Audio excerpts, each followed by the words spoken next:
Hi everyone, today we'll talk about Elder Scrolls Online and yesterday's released letter from the studio director, the Zenimax Online Studios director, developer of Elder Scrolls Online, Matt Firer. And this letter this time is very concerning. And there are several topics we will need to talk about in this video about this letter, about future of Elder Scrolls Online.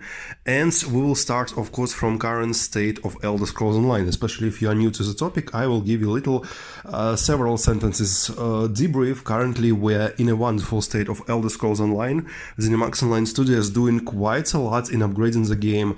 Every single year we've got one chapter. It's a big DLC on June. Almost every year, it's from June 1st till June 15th or 16th on consoles, doesn't matter. In June every year, we got a new DLC, big DLC chapter with a new raid or trial, how it's called in Elder Scrolls Online, with new systems like, for example, scribing this year. It's a new system, some sort of skill line where you can customize and create your own skills. Or, for example, with Antiquity system in previous DLCs or new classes like it was previous year.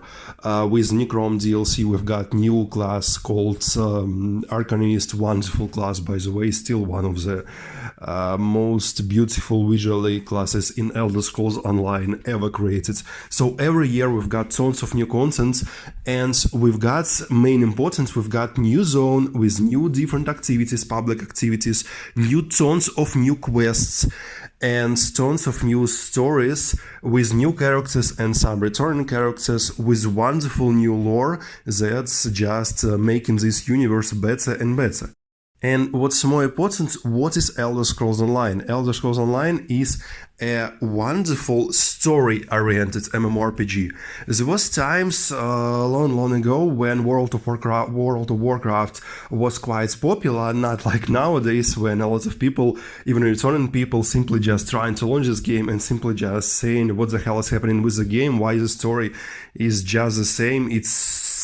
It's literally just a trash with bigger villain every new season, every new DLC, standing behind every previous biggest villains and new cosmic threats every single DLC. Even in Dragonflight, Xalatat and other characters are the new villains. Every single DLC we've got new bigger villains that is standing behind every previous villain. This is time for real. Wait till the next DLC. So there was time when World of Warcraft was quite popular and all biggest studios were trying to kill World of Warcraft doing their own MMORPGs. And there were several MMORPGs that were not trying directly to kill World of Warcraft, but they maybe in some ways were inspired by World of Warcraft, but they were trying to do something unique. And in terms of that, there are such MMORPGs that managed to do unique project and that not tried to kill World of Warcraft, but tried to do something better, something bigger, and something different. It's, of course, Star Wars The Old Republic, wonderful MMORPG in Star Wars universe, again, story-oriented mainly, and in some ways Final Fantasy XIV, but it wasn't a good start for Final Fantasy XIV. Studio tried to reboot, to reload the whole MMORPG because on the release it wasn't that great. And of course it's Elder Scrolls Online, especially with the biggest update called Tamriel Unlimited that changed the game like to the state that we're seeing it right now. And Elder Scrolls Online mainly is a story-oriented MMORPG. It's not trying to kill World of Warcraft. Even very interesting thing nowadays, after the collapse of Blizzard Entertainment and whole scandals, woke scandals and other scandals in Blizzard Entertainment, currently there are lots of news and insiders that Elder Scrolls Online developers currently are working with Blizzard and consulting them on different questions and helping them to give advice on many different mechanics and the development of current state of World of Warcraft. This is why we're seeing player houses in the future update midnight in World of Warcraft. and different things like, for example, shared achievements and some sort of seals of endeavors currently in the game, in World of Warcraft Live. So Elder Scrolls Online mainly is a story-oriented MMORPG. And something like 85% of the content is a story with wonderful characters, with wonderful storylines. And by the way, storyline of World of Warcraft not World of Warcraft, sorry, of course, of Elder Scrolls Online is much better than even in the offline main parts of Elder Scrolls series. For example, main story of Elder Scrolls is much better, especially in terms of lore, development of characters and different detalization of lore and different world aspects. It's much better than even Elder Scrolls V Skyrim story.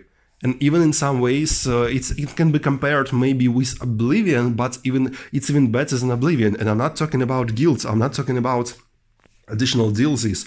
Gold Road is a wonderful DLC in terms of story, in terms of characters like both returning and new characters, with tons of new lore concerning the whole universe. After Gold Road DLC and its epilogue connecting Necrom and Gold Road, you literally sitting and trying to and starting to look at the whole Elder Scrolls universe from the new angle. I'm not even talking about ESO, I'm talking about the whole Elder Scrolls Online, Elder Scrolls universe, both offline single player games and Elder Scrolls Online. So most of the content in Elder Scrolls Online, of course, is single player story content.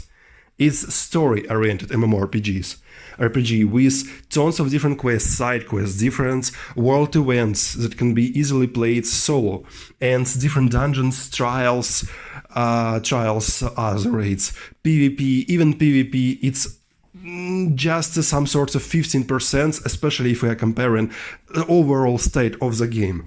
So main orientation of that game is a wonderful story, and a lot of players are playing this game for the story. Of course, there are some people who are just launching the game to play dungeons on the high difficulty, but mainly it's a story-oriented game for players who want to play wonderful story. And story-oriented MMORPG needs to be a game for everyone. So, for example, if I just imagine a situation, a guy or a girl or other member of Elder Scrolls Online community who simply just doesn't have a lot of time and can only play several hours a day, not even every single day, just want to launch the favorite game after the hard work, after the whole day working, and simply just play several hours storyline. And this person launching the game, trying to continue storyline that's previously started, and simply just can't play it anymore because the overall difficulty of the story and of the world was raised. And yes, one of the most important topics is raising difficulty in overland content. And by the way, a lot of stories is connected with overland content or overland content, like for example with delves, with public dungeons, etc., etc. So raising difficulty is the worst possible idea ever. Take wonderful example. My favorite, Destiny 2, of course, Lightfall DLC. In Lightfall DLC, overland content, or difficulty of the overland content, was significantly raised. And previously, why I'm talking about Destiny quite a lot in my videos, because I love Destiny, I love the storyline, I love the lore. Every previous DLC before the Lightfall was so lore enriched. Like, for example, Mary Senna lore book is one of the best lore books ever created in video games ever created. It's so detailed with so different storylines. Every single aspect in the Destiny 2 before the Lightfall DLC was so detailized and so detailed. Every single texture even in the game even told a story.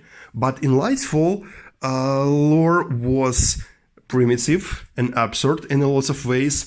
But what's most important when you are launching the Lightfall campaign, even the Lightfall, even when you are just simply jumping into the Lightfall new location, new area, you just realize that it's not that fun playing the new location anymore, because overland content and all ads in the new location are much higher difficulty than in previous locations. Previously, of course, I've been playing Destiny for quite a lot, and I've been playing quite a lot of different endgame content, quite difficult content, boss raids, GMs, and some other stuff.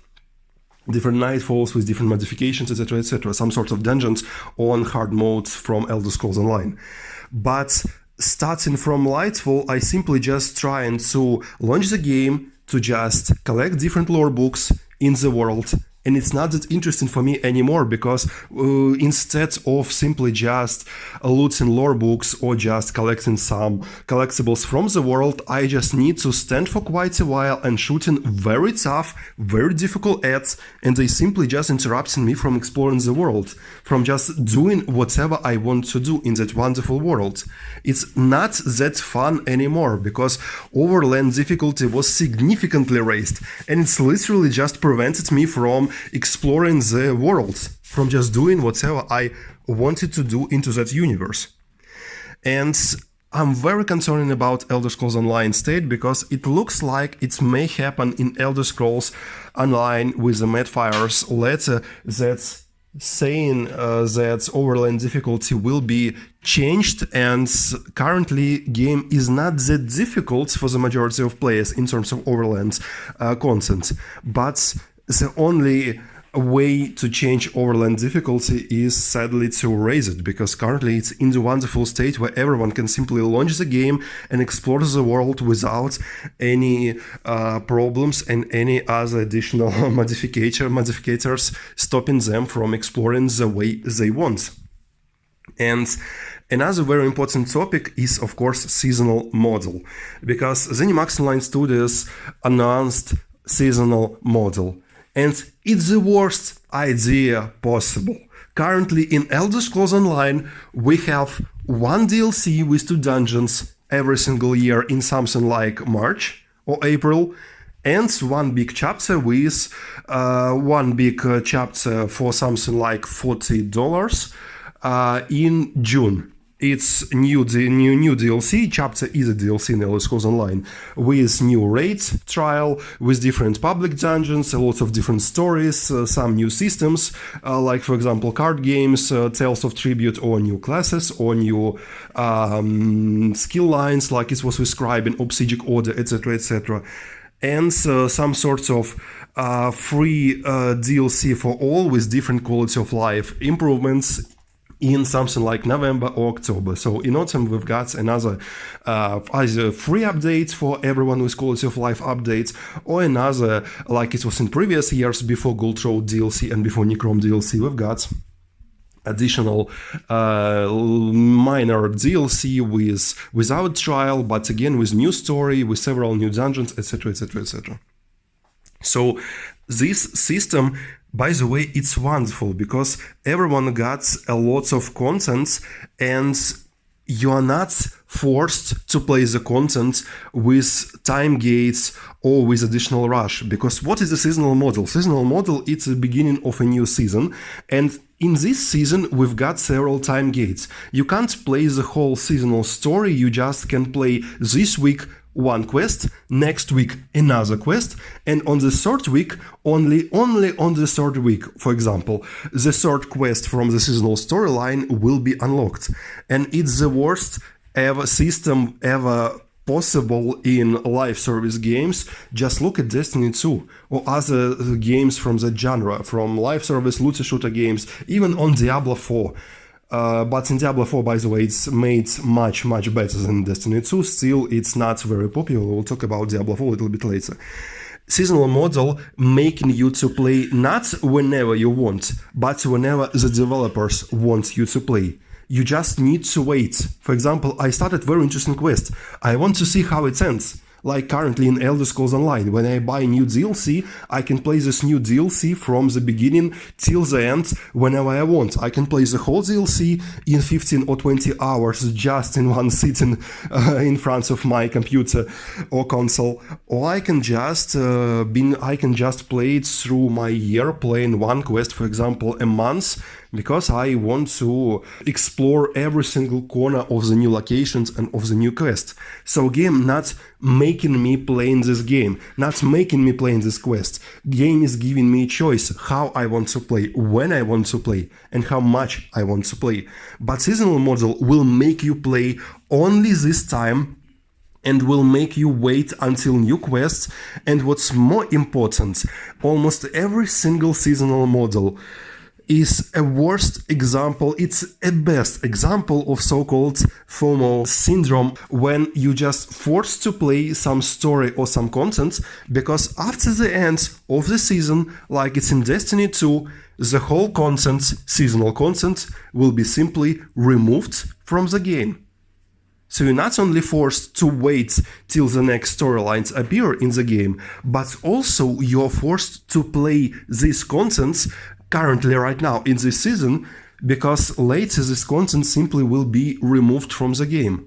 It's very interesting comments from one of my friend from Destiny 2, and he's been also exploring Reddit and other different sources of Destiny 2 community, and we've been talking about Destiny 2 state after sunset. It's some sort of event in Destiny 2 where lots of content simply were cut from the game, removed from the game. Even the main campaign of Destiny 2 was removed from the game with other different DLCs, very important story DLCs. And the interesting thing, when new players simply just launch in Destiny 2, we're very excited, because we old players, we are veterans, we know the whole story, we lived through the tons of different very epic and nice events, like for example Almighty crashing into the Lost City. But new players simply do not understand anything. New player starting from the new season, from the new DLC, and he's reading about several characters, like for example Kate 6, who is already dead, some beefs between Zavala and Osiris love story with some other very important character from the past lore, and simply new player do not understand who the hell these characters are, because this new player never saw these characters and never heard about these characters. It's just some random fact in a new season referring to previous content that's currently not in the game. And it's the worst system ever possible, because simply new player not only missing the opportunity to have the same excitement like I had playing the whole seasons, because I've missed only later seasons of Destiny 2 because I simply quit the game after the Final Shape DLC release. But before that, I never missed a single season. I've been a witness of the whole Destiny 2 storyline and all seasons and all storylines. But new players simply just do not even understand what I'm talking about when I'm trying to tell them how exciting it was. So seasonal model is the worst decision ever possible, especially in addition to raising difficulty of overland content, but very little additional information about seasonal model in Elder Scrolls Online. Yesterday, there were lots of feedback on seasonal model and overland difficulty, and one of the community managers said that we can't confirm everything, but what we can confirm, our seasonal model won't be like in some games, in reference to our favorite Destiny 2, our seasonal content won't be removed after the season ends, so it's something quite good for the state of Elder Scrolls Online. Still, seasonal model, it's not very great because of time gains. Even without removing content, still time gains is the worst thing ever created in online games, and Elder Scrolls Online is not about that. Time gates simply will kill Elder Scrolls Online in a lot of ways. Diablo 4 seasons are quite good. They are also story-oriented mainly. But look at Diablo 4. When Vessel of Hatred new DLC launched, online peaked till a very high mark. But several months after DLC release, people again just leaving the game till the next major DLC, because simply just people are not interested that much in seasons. Seasons are not something exciting. Diablo 4 is a wonderful example, because seasons in Diablo 4 story-oriented seasons. They're very good. They're very interesting. There are tons of different lore and stories. But look at the online numbers. People are not interested in this because you can't simply just play the story. And the whole seasonal model making you to wait till the new season, till the new quests will be till you will be able to simply just launch the quest 2, quest 3 and quest 4, because every single quest is time gated and you need to wait quite a lot to see the continuation of the story.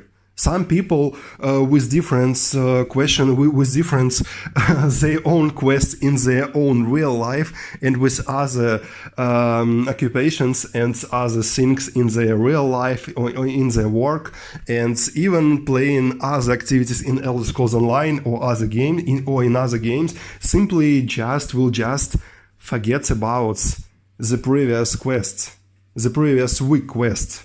Or for example, if the time gate will be 1 month, for example, if Zos is decided to release, for example, 3 quests 1 month, 3 quests second month, and 3 quests, the last 3 quests. So on the third month, it will be simply just even worse, because people will simply just forget the whole previous storyline, because storylines, it's not something that's working very good in synergy with time gates. And current formula is the best for everyone because, again, it's a story-oriented MMORPG. And you can play it without different time gates whenever you want, however you want, in any speed, whatever you want. Either you want to cosplay Barry Allen or you want simply just to slow down and explore every single corner and write down every single lore to make another lore video of Elder Scrolls Online lore like I doing sometimes. But current state is wonderful. You have several DLCs a year, you know that, yes, this time there is a new DLC, you need to buy this DLC, or you can wait till the next year or till you finish previous DLC if you are not rushing every single DLC like I'm doing with every single quest. And you can play these DLCs whenever you want, without rush, without different FOMO effects and other stuff. And you can simply just relax and explore this wonderful, very detailed universe and world. And very good examples of seasonal model, of course, are Division 2 and Skull and Bones, because in Skull and Bones Ubisoft just launched, and especially if we're talking about Season 4, you can, by the way, see the whole seasonal story on my channel. In Season 4 of Skull and Bones, and in previous season, especially in Season 4, we've got tons of different quests. We've got all the seasonal stories simply just on the launch. You launch the season, and in the new season, from the beginning, by the way, seasons in Skull and Bones, they are more like DLCs, not like the regular seasons in other games like Destiny and some other games. You just launch the game, and you can play the whole story simply from just the start of the season. And seasonal stories are not going anywhere. For example, if you are starting from the Season 4, you can very easily launch Season 1 content and play through the whole La Peste story without no rush and without no need to even buy the seasons, because seasonal stories in Skull and Bones, it's completely free, by the way. And it's very similar to Division 2, but in Division 2 it's a little bit different. Still in Division 2, seasonal model is also quite good. But Elder Scrolls Online, it's not like Skull and Bones and Division. Division and Skull and Bones, by the way, it's a more economical game, especially if we're talking about endgame and capturing different manufacturers. And Division 2, it's more game about different endgame types, exploring, yes, of course, but it's not a very story-oriented game. Still, story is very important in Division 2. Still, it's not the main aspect of Division 2. One of the mains, but not the main. But Elder Scrolls Online is the story-oriented game. And ESO Plus is a very successful model, currently subscription for Elder Scrolls Online. It's giving you some very beneficial bonuses, like, for example, unlimited crafting back or some other stuff like additional furniture you can place in your house. But it's not something pay to win, it's not something very important for you to have to be successful in some endgame activities. It's just something very, very useful, but you can easily live without that. So whenever you try ESO Plus subscription, of course you would want to buy it further, because it's very convenient to have such subscription and to get the access to the whole DLCs and other stuff, and even access to different chapters when 1 year or since the chapter release ends, because every single year when after the 1 year of every single chapter chapter release, chapter comes to the subscription, to the ESO Plus subscription, so you will be able to play through the chapter even in 1 year after its release.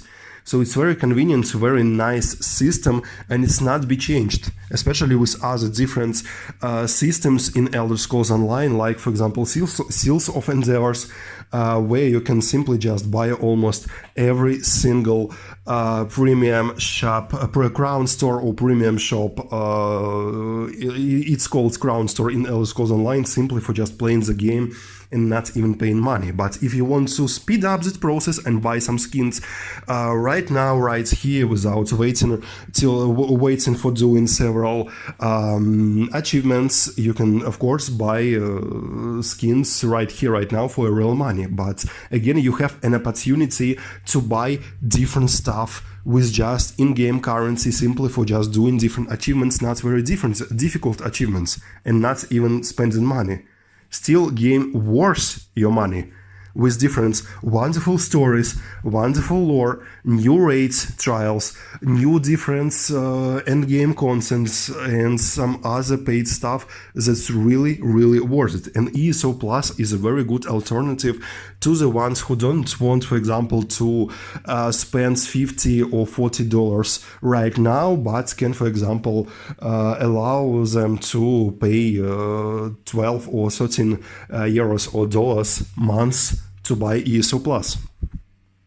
And very good comparison, of course, will be Destiny 2 monetization, where simply just Bungie is something wonderful in terms of monetization, where you simply just launch the game and you just got almost no content at all, like Trials of Osiris, endgame PvP, simply just some sort of endgame PvP locked behind DLCs. Game is some sort of free, but in this free game, by the way, Destiny 2 is not free. It's free to try. It's not free to play, because in the free game you almost got no content, no access to anything, some even regular strikes, some sort of normal dungeons are locked behind different DLCs. So it's a paid game, but every single DLC with a story for 4 or 3 hours, because yes, you can play new DLC story simply just in 4 hours. It's that short in Destiny 2, every single new DLC story lengths. But every single new DLC is $100, because there are some seasons or episodes, like Bungie are calling them right now, and these seasons and episodes, they're charging every single one $15. Every single dungeon is also cost you, will ask you to pay $10 for to enter them, and of course the whole DLC is $100 each, with that little amount of content. And I'm not even talking about different costumes that asking you to pay for them $40, and different Sony's collaborations like Horizon and other stuff that are very, very expensive skins and not that great looking. And I'm not even talking about events, because in the events in Destiny 2, almost all the single events, the most important, the most valuable things you can farm from the events are not guns, because there are not a single event in the last years brought new guns. Every single new event only brings new skins, and 70 or 50%, mostly 70% of every single event's rewards skins are simply just locked behind paywall. You need to buy additional subscription for that particular event to get all the event rewards, because even events, in addition to paying for seasons, in addition to paying for DLCs and dungeons, seasons also behind the additional paywall for $10 or $15. I don't remember exactly. If I remember correctly, it's something like $10. So monetization in Destiny 2 is literally crazy, especially in comparison with Elder Scrolls Online, when you have this ESO Plus, a very good subscription with several good bonuses, not mandatory but still very useful, and opportunity to farm Seals of Endeavors completely for free, to buy different stuff from premium store completely for free without even not paying money, with DLCs for $40 in comparison with $100 DLC in Destiny 2. And again, about seasonal model, World of Warcraft is a very good example, because currently in World of Warcraft there are different, of course, DLCs every single year, but still the subscription to play World of Warcraft is mandatory. And every single DLC we've got some sorts of seasons, content updates, by the way, it's seasons. Content of them are staying in the game, but still people are very tired even of that system, because of course because of the paid subscription, but also because seasonal model, it's not something excited when you're just paying for DLC, paying for a season, some sort of season, and you simply just can't play it right now. You need to wait till the next month, till the next week for the continuation of that story, because it's not great in story-oriented games where you need to wait to play that story. I'm paying for the story-oriented game to play a story whenever I want, but not to get little portions of the story whenever the developer wants me to play the story. I want to play the story I've paid for. And I expect from Elder Scrolls Online to be that story-oriented MMORPG that Elder Scrolls Online always was, and I hope will be. And sadly, we can't say that it's ZeniMax Online Studios to blame, or even Todd Howard with Bethesda to blame. Sadly, it's quite obvious. And there are lots of different insights and some information from different studios. It's not for me to say it's 100% truth, but it's very, very looks like truth. That the most important aspect from that overall seasonal model coming to Elder Scrolls Online, the real reason is, of course, Microsoft, and Microsoft is the one to blame. Just look at Arcane Austin that was closed after Redfall release in something like half a year or something like that, or Tango Game World that also was closed after quite a good game, Hi-Fi Rush.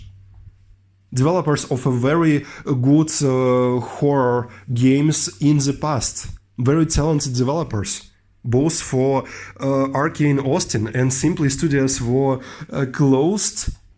Simply for what? Simply because Microsoft bought Activision Blizzard and do not see that wonderful numbers and dollars and cash simply just going from every single place of Blizzard Entertainment and Activision Blizzard from Call of Duty. So Microsoft, what you expected? To Call of Duty doing that much money for you can compensate 70 billions deal? It's not how it's working. Bobby Kotick, he's a very talented economist, and he would never sell his company if his company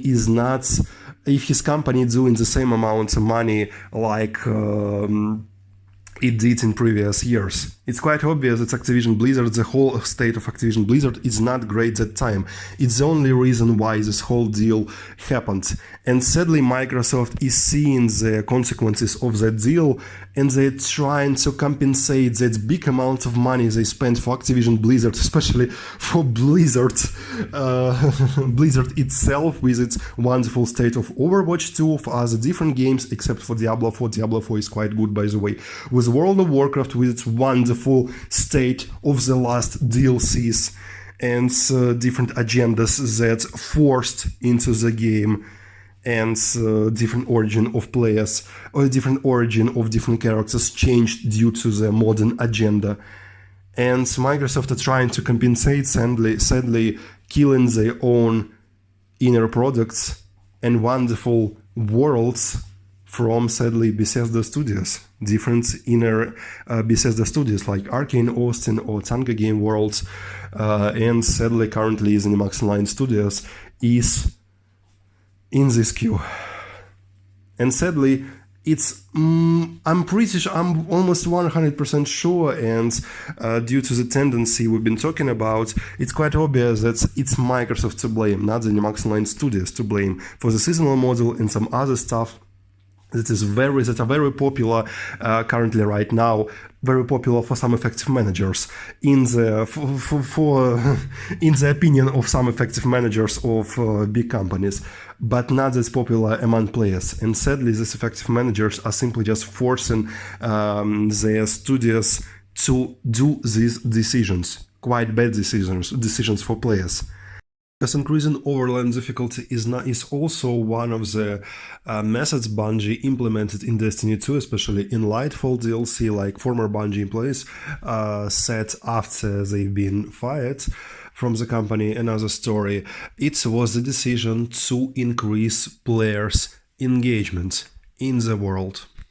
But studios will only understand this when their worlds will be collapsed because of the very bad decision, very bad management, and some such implementations like seasonal model, overall raising of the difficulty of overland content, and so on. For example, from the idea to make Hogwarts Legacy 2 a live service game instead of single-player offline game. And I really hope that wonderful universe, it's not even world, it's a universe, a live universe with strong characters, with a wonderful storyline, with a beautiful lore and so detailed alive world of Elder Scrolls Online will live for many years in the future. And ZeniMax Online Studios will understand that, and Microsoft in overall will understand, it's not the way how this world needs to be developed. Because we love Elder Scrolls Online for being that particular game we are playing right now.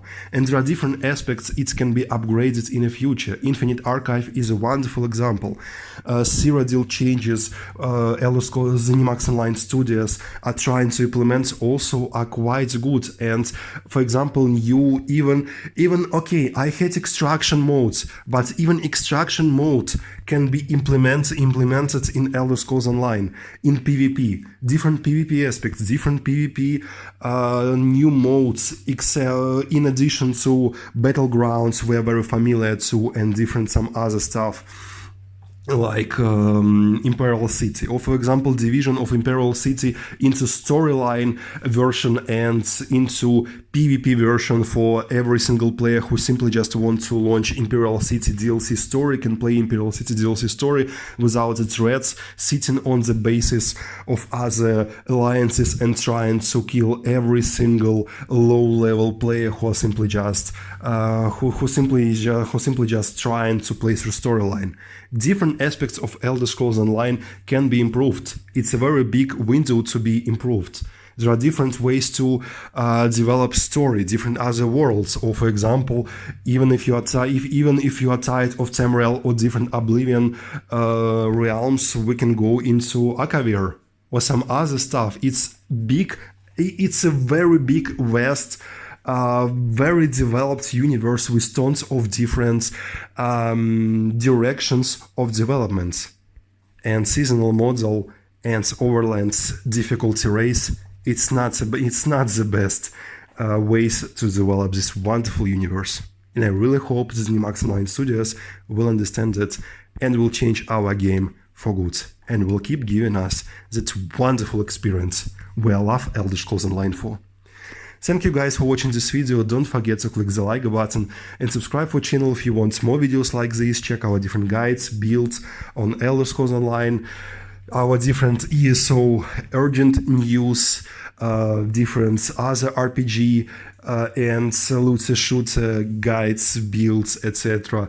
And as always, I will see you in the next video. Good luck.